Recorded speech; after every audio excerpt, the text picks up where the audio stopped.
বাছা বুকত ধস ৰবা বাছা ৰবা তুমি মৰিব নোৱাৰা বাছা তুমি মৰিব নোৱাৰা তোমাৰ মাতৃয়ে স্বামী ধৰ্ম কৰিছে পালন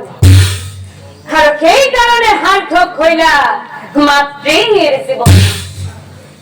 আৰু বাছা বুকত ধস তুমিও তোমাৰ মাতৃৰ বাবে জীৱন চগিলা আৰু সেই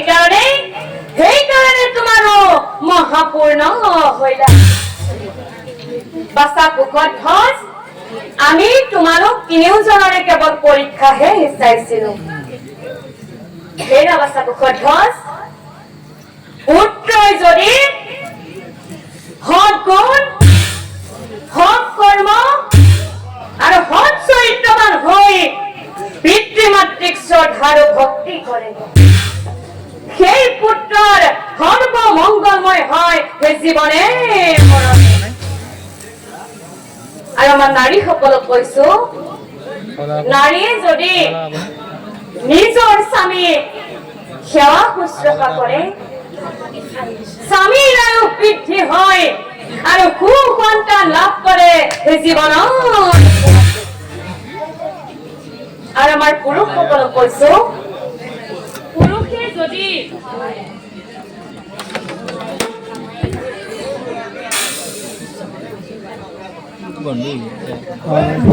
পুৰুষে যদি নিজৰ পত্নীক সততাৰে মৰম স্নেহ কৰি সংসাৰৰ ধৰ্ম সুকলমে পাৰ কৰাই লৈ যায় সেইখন সংসাৰ সুমধুৰ হয় আৰু সৰ্বমংগলময় হয় জীৱনৰ বাছা বুকত ধস অময় ধৰ্মময় ভাগ্য ঘুময়ে সরাসর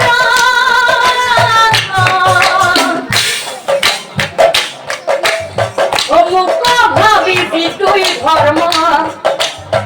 করিছে পালন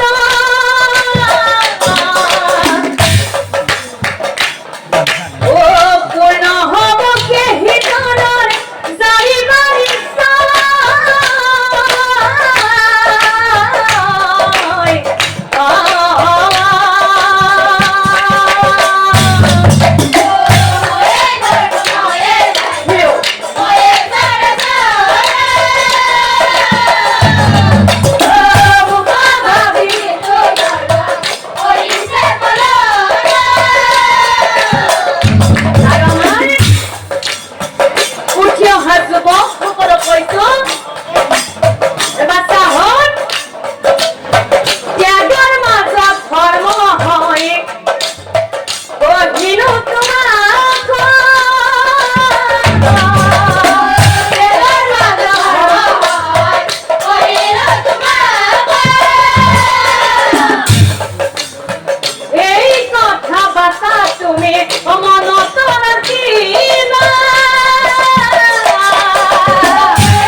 ধর্মরাই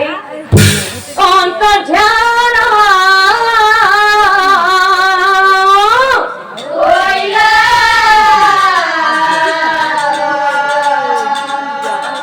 ভক্তির হর্ষ দিত আমার